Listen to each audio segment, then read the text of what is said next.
Билмек, негизи ушундай ийгиликтин сыры эмнеде? Ошол эң жеке сиздики ушундай кантип ийгиликке жеттиңиз, анан ошол эң негизги ошол сиздин оюңузча мындай кайсы инструменттер сизге мындай жардам беришти да?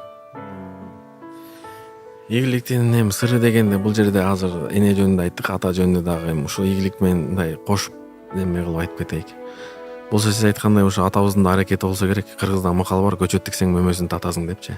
Бүгүнкү күндө эң чоң инвестиция биз акча деп же бизнес деп ойлойбуз, бирок бүгүнкү күндө эң чоң инвестиция бул атанын балага кылган инвестициясы экен да.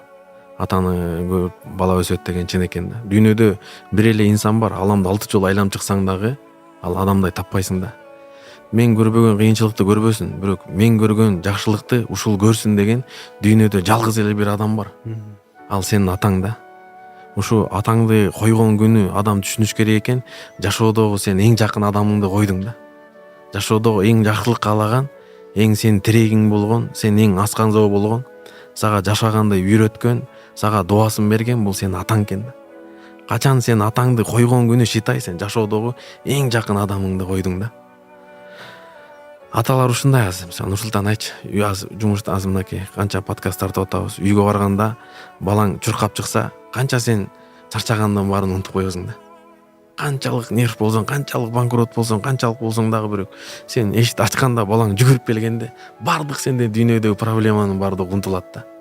Эми бизди атабыз ошончолук канчалык жакшы көрөт экен, ушул жерден билсең болот да.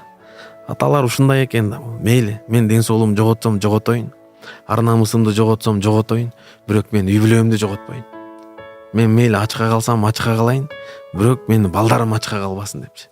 Дүйнөдө бир эле инсан ата бар экен да. Бизден эми ушундай иштеп, жаш кезден бизди атабыз ушундайга үйрөттү. Эми буну неге айтабыз? Кээ бирлер айтса кайта айтып берет. Баягы Шералдын чокоюнда илип койгон го, Нүсүп биде уштогу эстеп турсун депчи. Бул өзүбүзгө, анан башка кээ бирлер ата-энеси ажырашып кетсе иши болбой аткандар бар, кыйналып аткандар бар. Балким бул жаман жашоо эмес, жаман күндөр да. Ар бир кыйынчылыктын артында жакшылык болот да. Өзүнүн атабыз 10 жылдан ашык тачка түрткөн да. Бизди кичекейибизден ушундай жумушка үйрөткөн да. Чыдамдуулукка, ушундай бекемдүүлүккө үйрөтүп эле каникулда барып биз ушу Астанада тачка түртөт элек да. Мен буну ар бир подкастта айтам, что башка укпаган балдарга мотивация болсун. Анан бизнесмендердин, предпринимательдердин көбүнө эле карасаңыз, көбүндө окуя ушундай да. Анан кээ бирлер түшүнбөгөндөр айтып берет, неге минтип айтат депчи.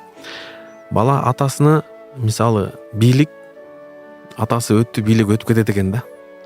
Бирок тарбия, адеп, ахлак ал автоматик өтүп кетпейт экен. Атасы муфтий, атасы имам. Бирок атасы өлүп кете турган болсо, атанын муфтийлиги, атанын дамыллазы баласына өтүп кетпейт экен да. Ата бала өзү үчүн мээнет шарт экен. Кандай дыйкан өзү поляга мээнет кылгандай, бала да өзүнө мээнет кылыш керек экен да. Албетте жол көрсөтүүчү атам, бирок атам бизди жөн эле мындай эме кылбастан, жесткий тарбия менен, бирок өзүң бакканга, өзүң эме кылганга үйрөттү да. Ошол ийгиликке сыр жеткендердин бул ушу атамдын колдоосу, атамдын жол көрсөтүүсү, ушу чыдамкайлыкка, ушу жоопкерчиликке үйрөткөн бул атамдын дубасы, батасы болсо керек. Ушу бизнеске дагы үйрөткөндү бардыгы ушу атамдын дубасы менен болду. Анан албетте азыр эми миллионер кылам деп атат, бай кылам деп атат, тигиндей кылам деп атат. Эми миллионду сүйлөгөн адам өзү миллионер болуш керек да. Мисалы, ар бир нерседе эле карасаңыз, Нусрет бар го мисалы. Кече эле эмелерин көрүп келсем, өзү посудомойщик болуп иштеген экен да, мисалычы. Азыр Дубайда да бир подкаст көрүп келдим, тоже 16 ресторандын управляющий, он посудомойщиком болсам да. То есть любой нерсеге мээнет шарт да. Бешке киришке деле мээнет шарт да денесиңен була, туурабы? Ошондой эле бул жашоодо деле ийгиликке жетиш үчүн эч кандай сыйкырчылык жолу жок. Буга жоопкерчилик болуш керек, ответственность болуш керек. Сүйлөгөн сөзүңө жооп бериш керек, айткан убадаңды аткарыш керек. Анан талыкпаган мээнет эле керек, башка эч нерсе жок. Биздикилер койгон максатына аракет кылат, анан жетпесе сым калат да. Койгон максатына жетпей калса, максатты алмаштырбаш керек, балким планды алмаштырыш керек да.